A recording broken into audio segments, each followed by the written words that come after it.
Reception पर बैठी युवती ने विनम्रता से पूछा, जी किससे मिलना है? अर्जुन मेहरा से। क्या आपकी नियुक्ति है?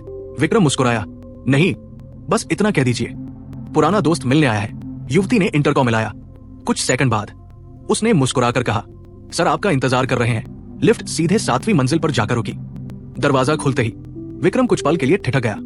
पूरी मंजिल किसी कार्यालय से ज्यादा एक कमांड सेंटर जैसी लग रही थी। दर्जनों बड़ी स्क्रीन, देश विदेश के डिजिटल मानचित्र, सर्वर की लगातार चलती आवाज और शीशे से घिरा एक बड़ा कमरा। उसी कमरे के भीतर एक युवक पीठ किए खड़ा था। उसकी उंगलियां कीबोर्ड पर इतनी तेजी से चल रही थी कि उन्हें देख पाना भी मुश्किल था।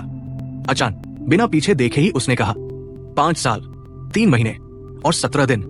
विक्रम के कदम वहीं रुक गए। युवक धीरे धीरे अपनी कुर्सी घुमाकर उसकी ओर देखने लगा। चेहरे पर वही पुरानी मुस्कान, आंखों में वही शरारत, जैसे समय उसके लिए रुका ही न हो। इतना समय लगा अपने इस दोस्त की याद आने में। विक्रम उसे देखता रह गया। अर्जुन जरा भी नहीं बदला था। उसने धीरे से सिर झुकाकर अभिवादन किया। कैसा है अर्जुन? अर्जुन हंस पड़ा। आज सूरज कहां से निकला है? पहले सीधे नाम लेकर बुलाया, फिर अभिवादन भी किया। अब कहीं ये मत कहना कि तुझे मेरी याद भी आती थी। दोनों की आंखें मिली। 1 पल, 2 पल, फिर अचानक अर्जुन जोर से हंस पड़ा। आजा, इतने साल की नाराजगी दरवाजे पर ही छोड़ दे। उसने आगे बढ़कर विक्रम को गले लगा लिया। विक्रम कुछ क्षण बिल्कुल स्थिर खड़ा रहा। उसकी आंखों के सामने धुंधली यादें उभरने लगी। कॉलेज का कैंपस, दोनों साथ बैठकर रात भर प्रोजेक्ट बना रहे थे। किसी ने विक्रम पर झूठा आरोप लगाया। पूरा कॉलेज उसके खिलाफ हो गया, लेकिन अर्जुन अकेला उसके साथ खड़ा रहा। दुनिया कुछ भी कहे, मुझे अपने दोस्त पर भरोसा है। याद अचानक टूट गई। अर्जुन ने उसे ध्यान से देखा। क्या हुआ? तू ठीक तो है? विक्रम ने हल्की मुस्कान के साथ सिर हिलाया।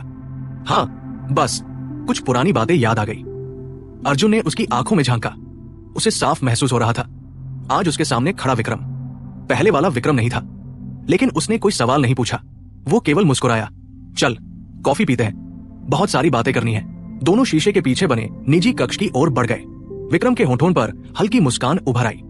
उसे पता था अब उसकी पहली टीम पूरी होने में बस कुछ ही पल बाकी थे। दोनों निजी कक्ष में आमने सामने बैठ गए। अर्जुन ने कॉफी का कप विक्रम की ओर बढ़ाया। अब बता, अचानक मेरी याद कैसे आ गई? विक्रम कुछ क्षण चुप रहा, फिर शांत स्वर में बोला, मैं कुछ लोगों से माफी मांग रहा हूं। अर्जुन मुस्कुराया। अच्छा है, तो मेरी बारी भी आ गई? विक्रम ने बिना झिझक के सिर हिला दिया। हाँ, मुझसे बहुत गलतियां हुई थी। मैंने दूसरों की बातें सुनकर अपने सबसे भरोसेमंद लोगों को खुद से दूर कर दिया। कमरे में कुछ क्षण खामोशी रही, फिर अर्जुन कुर्सी से टिक गया। सुन, अगर मैं सच में नाराज होता तो आज तुझे ऊपर आने ही नहीं देता। दोस्ती में हिसाब नहीं रखा जाता। बस एक बात बता। उसने सीधे विक्रम की